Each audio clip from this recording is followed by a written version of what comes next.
Hi, this is chapter 46, and it's entitled Flying Tigers and Baby Elephants. Well, Allie, Albert says to me at lunchtime, before I really knew you, I used to call you the Flying Tiger. Ooh, Albert, that's a great name, Keisha says. Like fierce, like nobody messes with it, right? I wish that described me, but it doesn't. Why in the world would he nickname me the Flying Tiger? I thought that Albert paid more attention to things. I looked up and he's watching me. Well, he says, aren't you wondering why I called you that? I shrug. It's not an insult, just my observation. I shrug again. Fine, tell me then. Before the United States entered World War II, there were a bunch of American pilots in China. They were called the Flying Tigers. They flew those planes with shark teeth on the nose. Wait, I say, my dad and brother love those planes. He nods once as I try hard to shake out the mind movie as me as an airplane. They didn't have many planes, so they would repaint them every few missions. They would change a bit of the design and the numbers so that the Japanese would think there were far more of them than there really were. Well, sorry, dog just jumped off the bed. I sort of know what he means.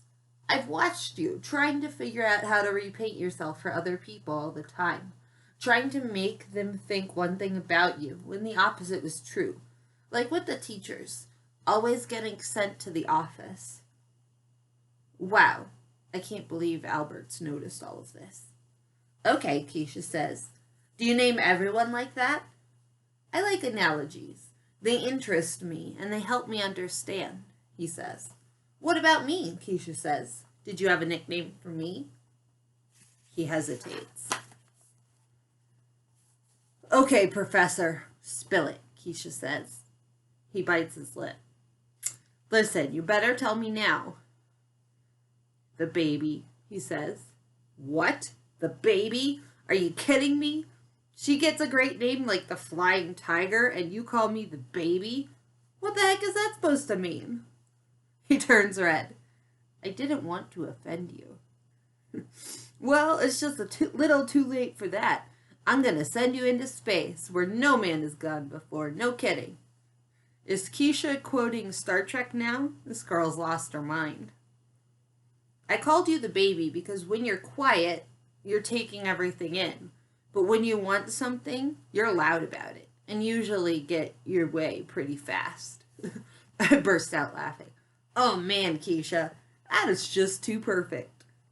She folds her arms with a bit of a humph, but begins to laugh too. Albert, do you have a nickname for yourself? I ask. When he doesn't say no, I know it means yes. Tell us, Keisha says. I'm the elephant. Because you're big? I ask. No, Keisha says, because he's got a good memory. Elephants do have good memories, he says.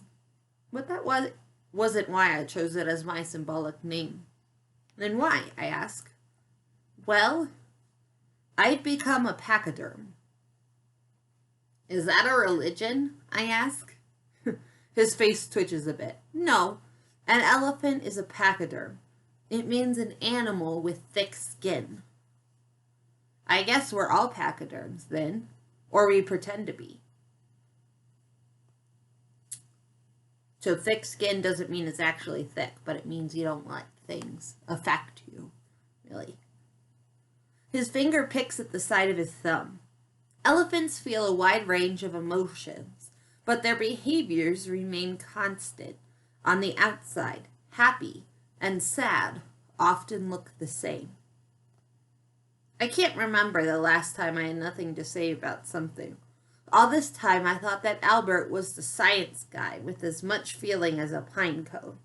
But I was wrong. All that watching he does, all that thinking.